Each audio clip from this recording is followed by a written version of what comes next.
didn't want to mess with the patina of the house. Well, you're like the traditional Soviets. You always have the 5-year plan. Every 5 years, it's like, we'll do the attic, we'll fix the kitchen. Mr. Mann has, as you say, spent a fortune making it look like he did nothing. My name is David Mann. I'm the founder of MR Architecture and Decor. Hi, my name's Fritz Karsh. What else am I supposed to say? Anything you want. Oh. And I do something different every day. Isn't that what you normally say? Yes, I do something different every day. But today I'm working at MR Architecture and Decor. MR Architecture and Decor's offices are in Manhattan. Most of our projects are in New York City, the Hamptons, Upstate.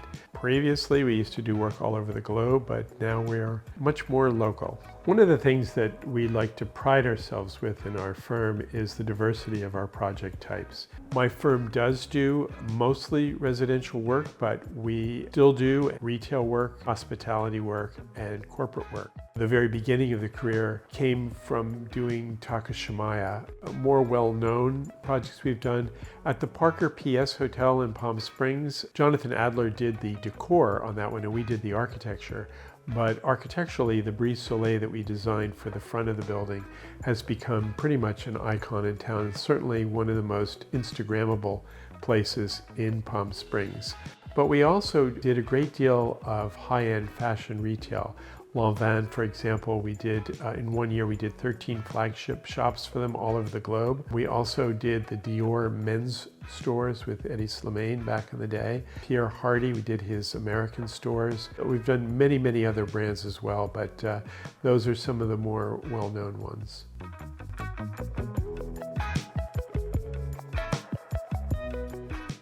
This house, where we live, is in the Hudson Valley. This is an incredibly beautiful part of the country. It's rich farmland, rolling hills. There's beautiful historic old homes and a lot of rich history. And there's the beautiful little town of Hudson, which is an antique mecca. It also has a thriving art scene and music scene, and now great restaurants and hotels are moving in as well.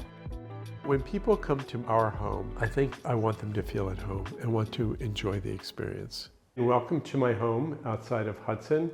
We are standing in the foyer. This house was built in 1783 for Jonathan Bay and is locally known as the Jonathan Bay House.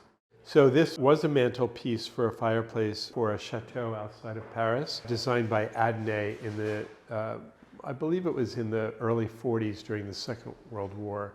The story I had was that he commissioned a sculptor friend to do these caryatids because that person had no work during the war. It was just a way to support him. But I love this, and I thought it was a perfect piece for here.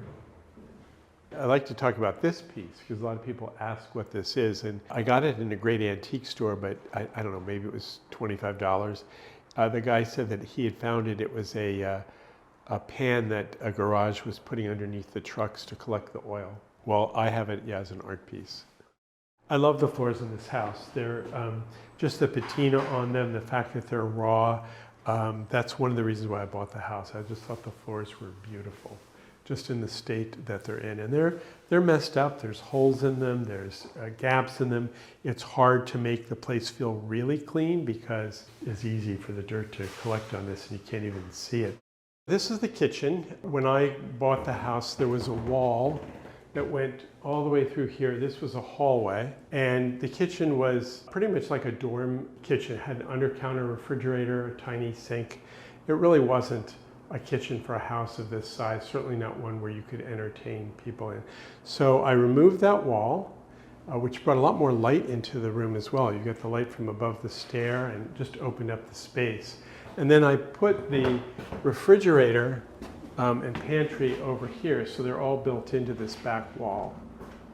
So, it's a little full at the moment. Our day-to-day china is kept in this cabinet over here, which was probably from the 1930s. We're imagining that's when that piece was added. It's very much on display. In fact, it's probably not at its neatest at the moment. A lot of the china actually comes from Fritz. He really is the one who knows a lot more about that. In fact, he knows a lot about tabletop. And so all of the silver and the china is basically from him.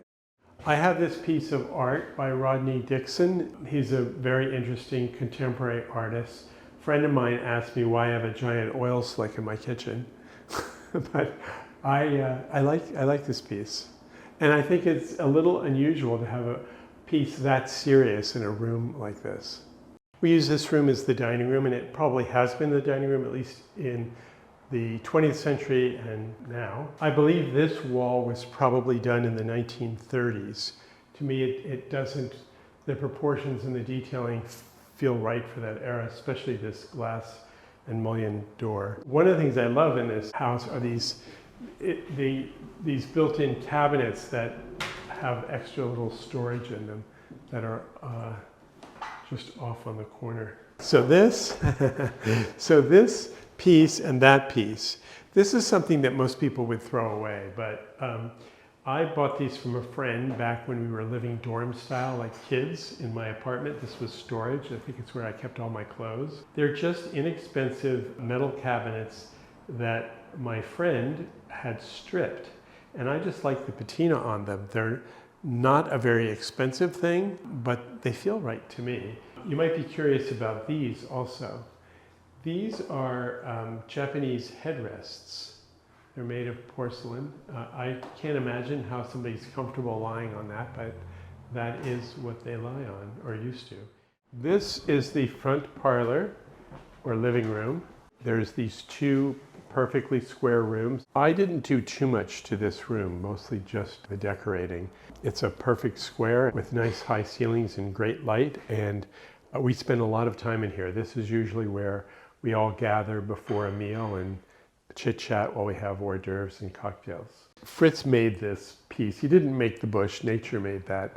But the funny story about this bush and the one in the other room was that our neighbor, I guess, they were throwing out their dead foliage and they threw it over the fence into our yard, thinking it's garbage, that we'd have to pick it up. But of course, Fritz finds beauty in these things, and of course, when he frames it, so do I. He put it in the vase in the fireplace, and we have it as a piece of sculpture. Back here would be the library, and it kind of is for us too. I have all of our books back here, but we also use this as a dining room. So when we have more than 8 people, which is what the dining room handles easily, this table extends out and we can seat 20 at the table. This becomes the dining room for large occasions like Thanksgiving or Christmas. These are 2 antique leather chairs. Tulip, our dog, will sit in this one and wait for us when we're not home. My sister was here once alone with her and did this painting of her in that chair waiting for us.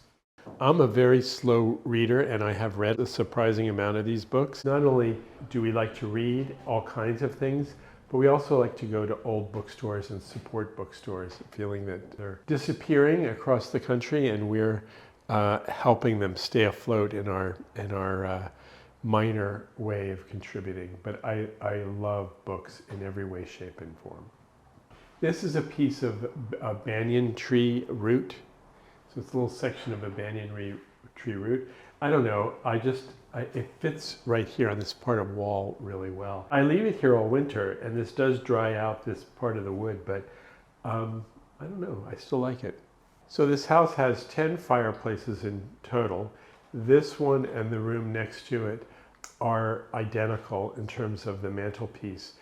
My impression is that these are part of the Greek Revival mantels. Upstairs, I'm pretty sure that one of those is one of the original Federal style, and then there's a couple of other style mantels here as well. It was a gift from a friend, and it's a Polaroid of Truman Capote at Joanna Carson's house in California. It's just, the funny thing about it is that my apartment building in the city is where Truman Capote used to live, and I think that's why I got this as a gift. So here in the foyer, one of the biggest projects I did was to rebuild the stair. This first run was pretty much here, and you can see a little splice mark in the handrail. From that point over, it had to be rebuilt.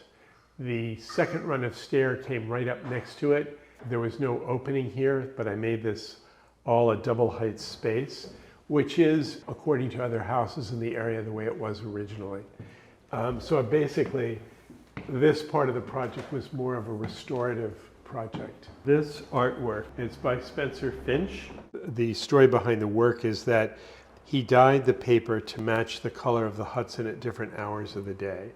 And these are the pieces right here. And this is the direction of the Hudson River from here. It's about 3 miles in that direction. This chandelier is from the early 60s. It's by an artist named Hogland. It was a candelabra that I had wired up, and it's actually 3 separate fixtures that I put together to make the right size piece. Now it feels like the right proportion, the right statement for the room. And the funny thing is that I can actually reach and change all of the bulbs, which is usually a little bit of a hard feat. And because these bulbs go out quickly, I can see there's a few more I have to change. It's something that I'm doing a lot. This is a tapestry piece that I found at Art Basel. It's a tapestry that is taken from an infrared photograph of the border between Mexico and California. You can kind of see the economic divide and the control of water in the fields above and the difference below. But I just found it completely fascinating and also a beautiful thing. This is a display case that we found for, I think it was maybe $125 in an old thrift shop. I had bought this tree for a Christmas card that we made. When I bought that, Fritz said, "Oh, I have a collection of other artificial trees." So the next time he came up, he brought all these other trees. I love this one.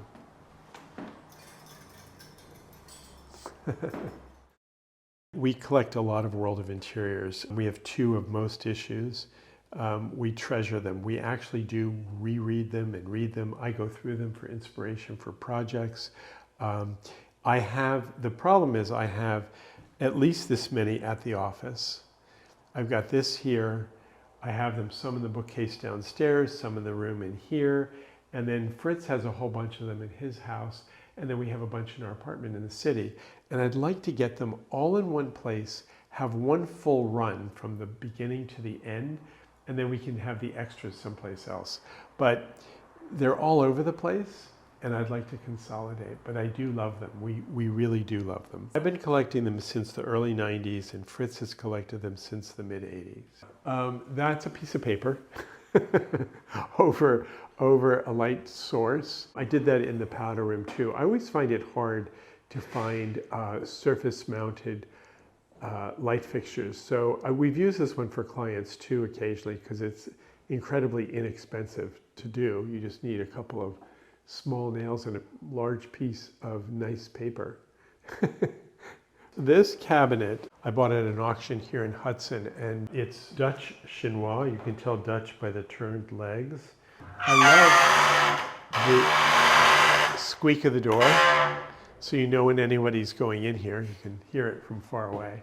But I also love the fabric on the back of the cabinet. I have every pair of eyeglasses I've ever owned are in here. I've saved all of them. This is the blue room. One of the features of it is this bedspread, which I collect a lot of indigo dyed fabrics, and I gave these to Nancy Angel and she made a beautiful bedspread. This is also indigo. It's a pair of Japanese trousers, and those are some Rick Owens shoes that I've never worn, but I just like the way they look. These milk jug lamps, I had them turned into lamps. I bought these in New Orleans. This mantle may be one of the original Georgian or federal style mantles. Funny thing that one of the previous owners did is they put all the outlets on top of the mantle. So every room with a fireplace has 2 outlets on top of the mantle. Fritz has a lot of chairs. Someone told him that there were 68 in his studio apartment, and he counted them. The guy was right. He was surprised himself that he had that many, and the studio apartment was about a room this size. So if you can imagine 68 chairs in a room like this. He literally, I would say he probably has close to 1,000 chairs at this point, but I'm guessing. This is our bedroom, obviously, and I can tell you about the art piece over the mantle. That is a work by my dear friend Carrie Leibowitz. It's a tire flap from a semi-truck. He put this little text on the bottom of there. Something very odd about this piece, he gave it to me as a gift, and I've never asked him this, but I need to. When I'm in bed at night and the light is coming in from the street light out there, this D and this M are much brighter than everything else. It has the iridescent, when your car light hits it, it glows. Those two glow much more, and those are my initials. It can't have been planned, but it's weird because it does do that. This is the back of me when I had more hair. I had a friend who was doing a book. I think the book is called The Sex Offender. So she wanted to photograph the back of somebody's head it's the cover of the book. And I went in to buy the book. I have it downstairs in the bookcase. And I swear, I gave it to the guy and he goes, "Is that you?" Like, you can tell that that's me? The book wasn't about me, I must say that. I'm not a sex offender. This is a Kuba cloth we're using as a headboard. And these were flea market finds, these lamps. And then we have our primary bathroom back here. When I bought the house, there were 2 rooms back here. There was a wall, you can sort of see where the wall was right here. This was plastered over entirely. There was a wall here. And I thought that these were probably maze rooms. There were probably 2 maze rooms. There's a hallway and a stair up to the upper floor on the other side of this wall. And the 2 doors to this room were over there. And I turned this into a primary bath and closet. These 2 armoires are what we use for closets for ourselves. So we have a nice spacious bathroom that's very easy to use and very, very simple. I will tell you that all of the fireplaces have little installations in them, and they've all been done by Fritz. So this is where he comes alive. He does a lot of these kind of still life things. This is something that Fritz has a tendency to do in a lot of places. And it's kind of random. I mean, I don't know what a lot of these things are, but we were talking about doll furniture that he has a lot of. I don't know if this is doll furniture, but this is in the city by the bed. He has a ton of that kind of stuff. But they're just random things that he's found that he's liked. And if you dial into it and look further, there are really interesting little stories in here. Kind of fascinating stuff. This is the guest bathroom, and the floor is raised here. In the day, it was the way they got the plumbing to each piece. They had to raise it to get the pipe underneath. I had a flood in here not long after. It was actually a flood in the basement that came from one of the risers. So we had to jackhammer some of the floor out, but I actually love this kind of, this is the history and life of this room. These things have happened. Also in here is this Warhol drawing. The story behind this was I bought it in Palm Springs. I happened to be staying in Palm Springs with Vincent Fremont, who was the head of the Warhol Foundation. And when I brought it back, he said, no, it's not a real Warhol because Warhol never would have signed the piece. He would never, he didn't like signing his work. He didn't like his own handwriting. He would have his mother sign his paintings. And, but I was told when I bought it, the store owner said this was a sketch he did of a friend of the store owner's, and he knew the story personally. His friend had been a dancer, and Warhol used to like to do portraits of dancers, and he would frequently give them the piece when it was done. And I actually have seen one of these drawings at MoMA with Andy Warhol's signature on it. So I don't know if what Vincent was telling me is right, but I actually love the idea that it's controversial, that it wasn't bought as a valuable piece, because I really don't want any real valuable art here. So let me explain the teeth. I bought these 2 teeth in Hudson in an antique store, and as Fritz and I were carrying them out to the car, somebody yelled from across the street, "That must have hurt." but while I was driving, Fritz turned it over and found the address of where they were made, and I got another one. That went in there, and I thought, well, we need a gold tooth along with the white teeth. So that's why we have 3. I think these were originally from dentist's office. They were stools that kids would sit on, but they're fun. I always like the line, originality is the obscurity of your source. So I like to be looking for inspiration everywhere, in the unexpected places as well as the expected. Home wasn't something that we were supposed to have. It wasn't, society didn't understand that part, so we were thought of, we don't have a home, which made me personally, maybe even the reason I'm an architect, want to make home more than anybody else. Maybe I need home more than others. And I found home, and this home is a good part of that. We've shared this home together as a couple for a long time, and that's what's meaningful, these rich experiences with our friends. It's our home. I think that people hire me because they really find my aesthetic comfortable and livable. Not only kid-friendly, but also the parents can have their friends over for cocktails. People can enjoy their family time for movie night in a comfortable space, and also have family and friends over for Thanksgiving and the holidays. My name is Ashley Darryl. I am based in New York. I'm the founder of Ashley Darryl Interiors, and this is my home.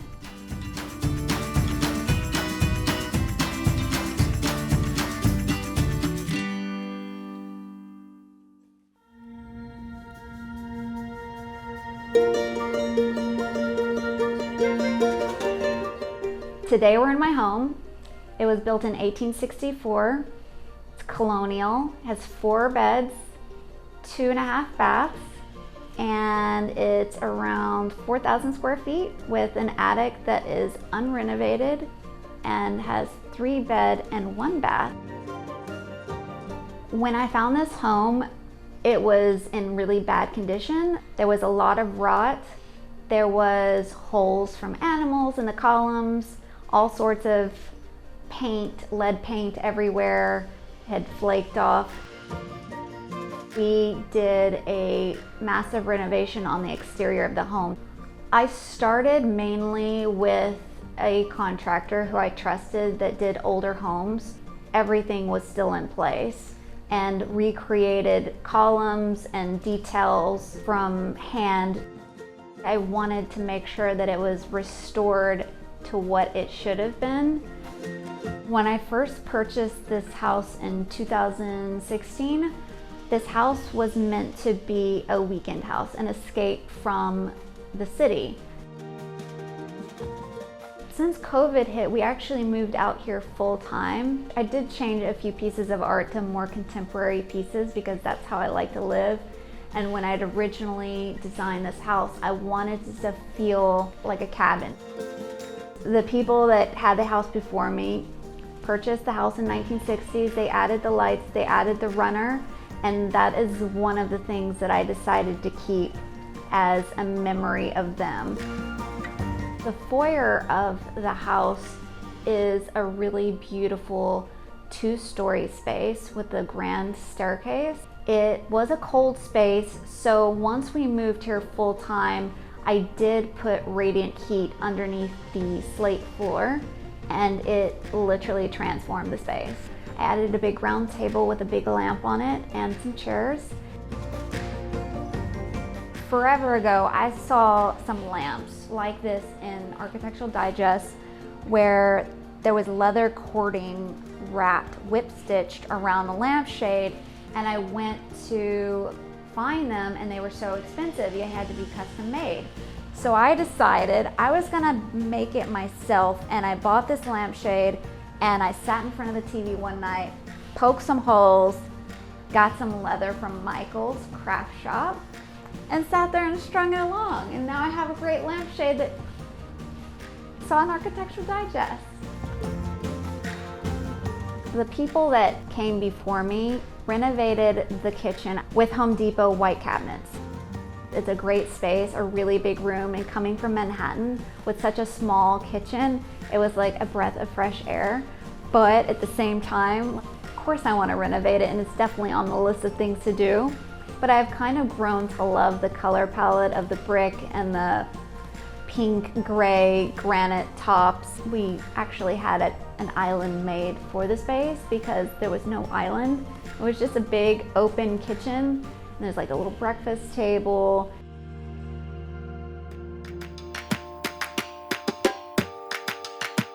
The living room's probably my favorite room of the house. It's inviting, it's warm, movies, popcorn, games, it all happens in that space. I really wanted to make sure there was enough seating for everyone to be able to be in a comfortable chair. My love affair with chairs is definitely in there. 2 of everything. We have a game table behind one of the chairs for 2 people to sit at. We have people that can sit on the sofa, and then the double chairs facing the fireplace. And also one of my favorite things about the living room is the ottoman. When you take all the stuff off the ottoman, it's like a chaise, and we throw a pillow on there and all the children lay on that and watch TV. I love finding really uniquely shaped furniture pieces that are inexpensive. Maybe the leather's torn, the fabric's stained, and then putting really great fabric on the chair, and it's totally transformed. This chair I found inexpensive, this cool wingback chair with this nice rounded side, and then put a great Holland and Sherry check fabric on it.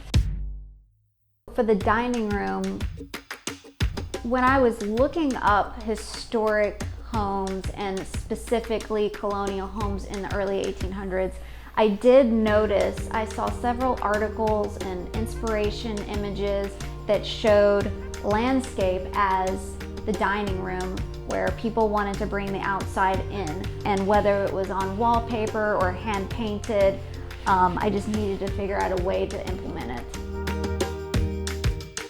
I just wanted it to feel really moody and elegant and still contemporary and fun at the same time. I also wanted to make sure that it was a place for everyone to come and join on a holiday.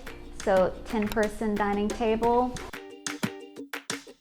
The 2 pieces behind me, they were originally 2 consoles that I put together, and it houses one of the alcohol bars, and also I clean the top off when we actually serve food, and it serves as the buffet as well.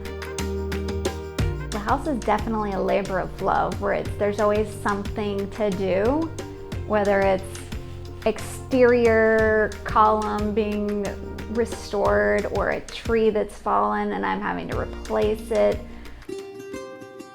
We have 4 different bedrooms, each one with a different color, because I wanted it to be a fun thing to talk about when family and friends come over and say, you're in the green room, you're in the pink room, you're in the yellow room. I went to Benjamin Moore's Historical Colors as my starting point. The master's blue, and we have a black bed in there, and I wanted the color combination to be playing off of the paint, so we did a blue, gray, and black paint color, and the whole room is very muted and moody and very soft and calming. One is yellow with twin beds, so when the kids come over, they come stay in that room, and it's really fun because there's quilts on the bed and fun contemporary art in there. And then there's a room in the back with the best view. It's the pink room, and it's a suite because it used to be 2 bedrooms. So I have a bed on one side and a TV and sofa and seating area on the other side. When people don't want to all be in the same room watching TV, they can go upstairs. And then the last room is a green bedroom with a queen-size bed, 4-poster bed, and a little green leather desk. A lot of people are afraid of color, so it's just a really fun way to have people over to enjoy the color. The property itself and the exterior is what really drew me into this house. I walked up to the barn and was just like immediately in love. 2 horse stalls, and now has a vintage MG Roadster in it. And I made sure that it was left with the house because it was something special to me. I wanted to make little areas outside that we could all hang out in. So first obviously was the fire pit and s'more making. I got Adirondack chairs, had the fire pit made. outfitted one of the side porches with the big dining table and 8 chairs. The other porch, 2 little chairs and a small end table so we can kind of sit out there and have dinner on an evening when it was nice and beautiful. We actually just put in a garden, and we call it the secret garden because it has hedges all the way around it that were already there. We cut into the mountain of hedges to create this garden. So this is the carrot section. Shishito peppers. Look at all these. Then we got jalapenos right here for taco night. Some more cucumbers, and then the different herbs and things that sometimes I'll use, like chive, which is always fun. Smells good. The end result of this project, there's never an end because it's constantly going. There's always something to do. If there is an end to the project, then it's time for a new house.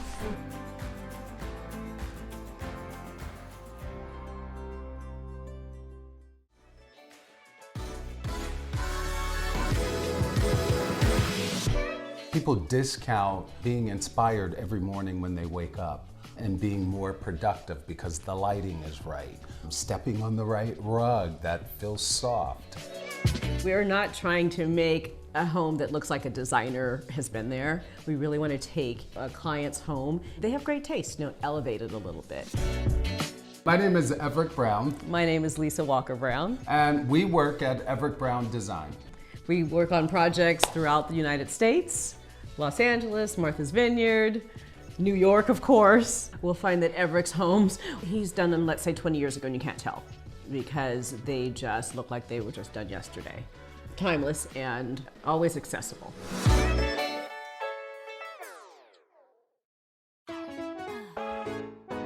Welcome to our home. We live in Yorktown Heights, which is in northern Westchester, and it is a shingle-style home. I think a good place to start is the paint. It changed everything. Yeah, it really sets the mood. Yeah. And can really change your perspective of not only how you're going to use the room, but how you might lay out and design the room. And in fact, we had the builders and designers of this home here after we painted, and they said, oh my God, now you can see the architecture. The kitchen is the party room. That is the soul of the house. And we have had as many as 100 people in the kitchen because it's a big kitchen, fortunately. It has a great Viking stove and a great Sub-Zero refrigerator that have been, around for 20 years, and they just have held up so well. We have a chalkboard, everyone is welcome to write on. We haven't done much to the kitchen other than do a new counter. The Saarinen table seats 8 to 10. And the pendant is Galbraith and Paul. The dining room is very fun and got even more fun when we used window treatment from the Shade Store to totally change the mood in that room. And I literally thought I would never shut these drapes and shears. We almost always keep it closed. When we started contemplating adding window treatment, I struggled because I was afraid of losing the views. What I didn't realize, even though I work with window treatments every day, is not only do you use them for privacy, but it also changes the sound in the room, as well as the look. So when it's closed, all of a sudden you get this very bass, very calming feel, which is really great for entertaining in the evening. As I say, it feels like a speakeasy. But then morning comes and you want a brighter look. You want to have your coffee, you open it up, you now have your layered drape and sheer. The drapes and shears are from the Shade Store, silk drapes, sheer, and linen. And then my favorite is to create a triple layer. So having your drape, your sheer, and your views. We love the dining table. It's by Johnny Pooks. It's a walnut wood top with stainless legs. That's anchored by the Big Bang pendant by Foscarini. We have a sideboard and of course objects and accents. Between the talking room and the library, these are my two favorite rooms, and they both happen to be pretty analog, so I'm not sure what that says about me. But the library is full of books, it's full of objects and accents, and probably one of the most important things that are in that room, besides the objects and accents that I love, are pictures of family and friends. We have pocket doors in this room so you can actually shut yourself off to the rest of the house and literally just disappear, go on a journey wherever you want to go.